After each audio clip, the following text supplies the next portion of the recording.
सुप्रभात बच्चों, आशा है आप लोग स्वस्थ होंगे और खुश होंगे।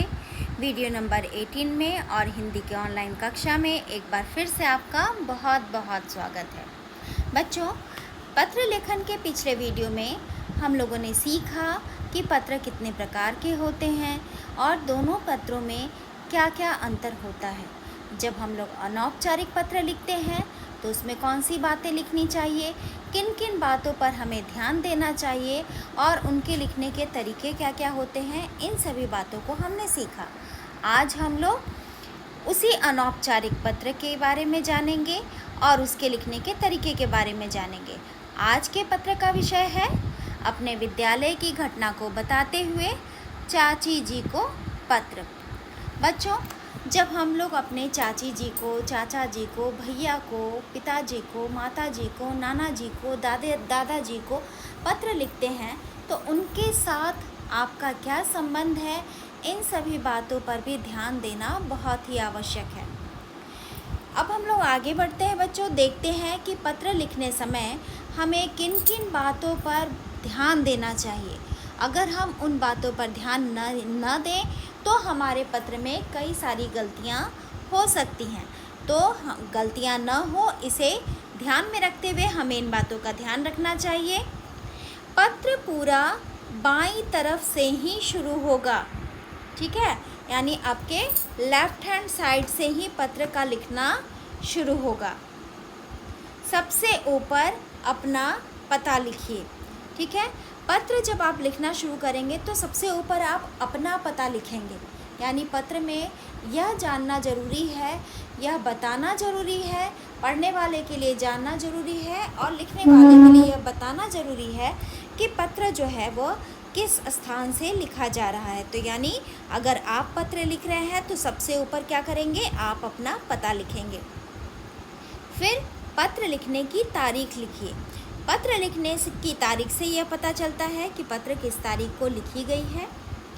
जिसे पत्र लिखा जा रहा है उसके लिए संबोधन, जैसे आज हम लोग सीखेंगे कि आज आप अपनी चाची जी को पत्र लिख रहे हैं तो आप उन्हें संबोधन कैसे लिखेंगे।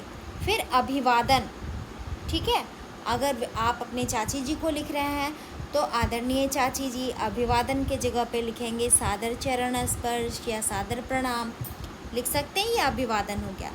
फिर पत्र में जो कुछ कहना है वह बात या बातें, आप अपनी कक्षा की किसी एक घटना को अपनी चाची जी को बताना चाह रहे हैं तो पत्र में आप इसी बात को लिखना चाह रहे हैं तो यह आप लोग वहाँ पे लिखेंगे, ये पत्र के मध्य भाग में होगा।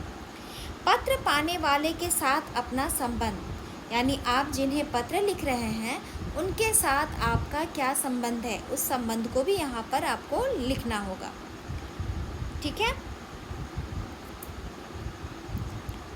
फिर है पत्र के अंत में अपना नाम, यानी कि जब पत्र समाप्त आप करेंगे तो वहाँ पर आप अपना नाम लिखेंगे, क्योंकि अगर आप अपना नाम नहीं लिखेंगे तो जिसे पत्र मिलेगा उसे यह बात कैसे पता चलेगी कि यह पत्र उसे किसने लिखा है।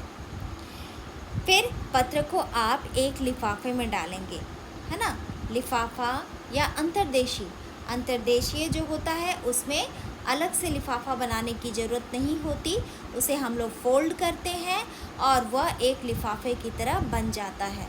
जब आप उसे खोलेंगे तो अंदर में जो पेजेस होते हैं, अंदर में जो स्थान होता है वहाँ पर आप पत्र लिख सकते हैं और उसे फोल्ड करने के बाद वह अंतर्देशीय बिल्कुल लिफाफे की तरह बन जाता है। उसमें शुरू में जो स्थान दिया रहता है वहाँ आप जिसे पत्र लिख रहे हैं उसका पता लिखेंगे, तभी यह पत्र जो है उनके पास पहुँच जाएगा। और अगर आप लिफाफे में पत्र को डाल रहे हैं तो लिफाफे के ऊपर भी आपको जिसे आप पत्र लिख रहे हैं उसका पता आपको लिखना है, ताकि वह पत्र उस पते पर पहुंच जाए। तो ये सब कुछ ज़रूरी बातें हैं, हमें पत्र लिखने समय इन सभी बातों का ध्यान रखना चाहिए। अब चलिए बच्चों, आगे बढ़ते हैं चाची जी के को लिखे जाने वाले पत्र की ओर। यहाँ देखिए, यहाँ आपको लिखा हुआ है 16/2 शंकर कॉलोनी, रामनगर, दिल्ली, ठीक है। तो आप इस स्थान पर आप जहाँ रहते हो आप वहाँ का एड्रेस लिखोगे। जैसे मान लीजिए आप अगर रहते हैं तो यहाँ आप अपना मकान संख्या लिखेंगे, ठीक है। यहाँ पे आप मकान संख्या लिख सकते हैं। आपकी मकान संख्या जो भी है आप लिख सकते हैं। मान लीजिए मकान संख्या है 44, ठीक है। आप अगर चिराचास में रहते हैं तो आप यहाँ लिख सकते हैं चिराचास, और फिर नीचे बोकारो इस्पात नगर।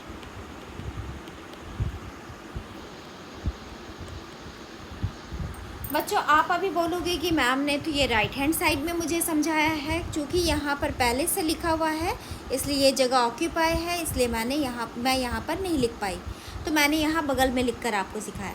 तो यहाँ मकान संख्या में आपकी जो मकान संख्या है आप वो लिख सकते हो।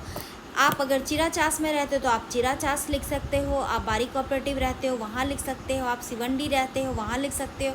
आप सेक्टर 1 रहते हो आप वहाँ का पता लिख सकते हो। आप सेक्टर 4 रहते हो वहाँ का पता लिख सकते हो। उसके बाद ये बोकारो इस्पात नगर में स्थित है, इसलिए आप यहाँ बोकारो इस्पात नगर लिखोगे। यानी कि ये पूरा का पूरा चीज़ जो है यहाँ पर जो पत्र लिखा हुआ है इसमें वो स्थान का पता लिखा है, आप इस जगह पर अपना पता लिख सकते हो, ठीक है। अब आती है दिनांक की बारी। अब आप देख रहे हो यहाँ दिनांक है। अगर आप आज पत्र लिख रहे हो तो आप लिख सकते हो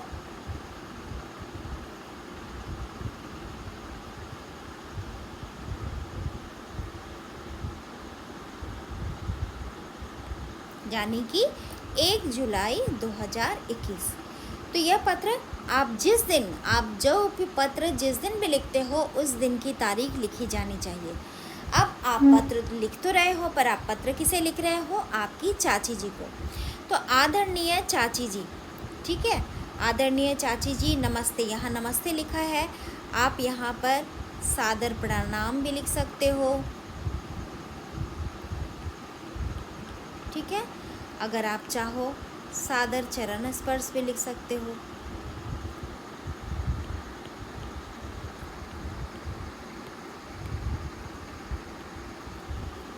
ठीक है। आप जानती हैं कल क्या हुआ, ठीक है। आप जानती हैं कल क्या हुआ। अगर आप चाचा जी को पत्र लिख रहे होगे तो यहाँ लिखेंगे आप जानते हैं, लेकिन आप चाची जी को पत्र लिख रहे हैं इसलिए यहाँ पे है आप जानती हैं कल क्या हुआ। कल मेरी क्लास में एक छोटा सा पिल्ला आ गया, एकदम गोल मटोल रुई के गोले जैसा। सारे बच्चे उसे पकड़ने लगे। वह डर गया और मेरे पैरों के पास आकर बैठ गया। मैंने उसे पुचकारा। बच्चों यहाँ पुचकारने का अर्थ होता है प्यार करना, ठीक है। मैंने उसे पुचकारा, उसकी पीठ सहलाई, खाने को बिस्किट भी दिया। फिर मैं पिल्ले को उसकी माँ के पास छोड़ आई। यहाँ पे आप देख रहे हो बच्चों लिखा है आई। आई शब्द का प्रयोग लड़कियाँ करेंगी। अगर आप लड़के हो तो आप लिखोगे छोड़ आया, ठीक है। अच्छा किया ना मैंने। यहाँ वो बच्चा जो है अपनी चाची जी को लिखकर पूछ रहा है अच्छा किया ना मैंने। अब हम भी एक पिल्ला पालेंगे। तो यह पिल्ला पालने का विचार उसके मन में कैसे आया? उसने अपनी कक्षा में एक पिल्ले को देखा, उसने उसे प्यार से पुचकारा, उसकी पीठ थपथपाई, उसकी पीठ सहलाई और उसे खाने के लिए बिस्किट भी दिया। तो उसके साथ जो पल उसने बिताए उसके बाद उसके मन में यह विचार आया कि वह भी पिल्ला पालेंगे, ठीक है। चाचा जी को नमस्ते। यहाँ पे आप नमस्ते की स्थान पर आप यहाँ चाचा जी को प्रणाम लिख सकते हैं, ठीक है। आपकी भतीजी बिंदिया। यह भतीजी शब्द जो है यह लड़कियों के लिए है। बॉयज़ लिखेंगे तो बॉयज़ क्या लिखेंगे? आपका भतीजा। और वो लिखने के बाद इस स्थान पर आप अपना नाम लिखेंगे। जैसे मैं यहाँ नाम लिख रही हूँ आपका भतीजा अमन। इस स्थान पर आप सभी बच्चे अपना नाम लिखेंगे। ठीक है। तो आज के इस पत्र में आपने देखा कि सबसे पहले हम लोग लेफ़्ट हैंड साइड यानी बाएं हाथ की ओर सबसे ऊपर टॉप कॉर्नर में आप अपना पता लिखिएगा। ठीक है। पता लिखने के बाद उसके बाद आप दिनांक लिखेंगे। पत्र जिस तारीख को लिखा जा रहा है उस तारीख का आपको वहाँ पर पता लिखना है। ठीक है। अब आप जानेंगे यहाँ पे हमने लिखा आदरणीय चाची जी। चाची जी को हम सादर प्रणाम, सादर चरण स्पर्श लिख सकते हैं। उसके बाद है, आप जानती हैं कल क्या हुआ, ये पूरा का पूरा पत्र जो है यह आप अपनी कोर्स कॉपी में सुंदर अक्षर में लिखेंगे। और लिखने के बाद अगर आप बॉयज़ हैं तो आया, भतीजा, इन सभी शब्दों का ध्यान रखेंगे। अगर आप लड़की हैं तो आप इधर दिए गए भतीजी शब्द का नाम के जगह अपने नाम का प्रयोग कर सकते हैं। इस प्रकार बच्चों आप एक पत्र लिख रहे हो। कक्षा में हम लोग इसी पत्र को थोड़ा अलग तरीके से जानेंगे। यहाँ पर जो भी मध्य भाग में लिखा गया है, इस इंसिडेंट के स्थान पर आप अपने कक्षा के कोई भी घटना को आप बोल सकते हैं। ठीक है। तो चलिए आप इस पत्र को अपनी कोर्स कॉपी में सुंदर अक्षर में लिखकर पूरा कर लीजिएगा। पत्र को ध्यान से पढ़कर समझिएगा। मिलते हैं अब हम लोग नेक्स्ट वीडियो में। तब तक आप लोग स्वस्थ रहिए और खुश रहिए।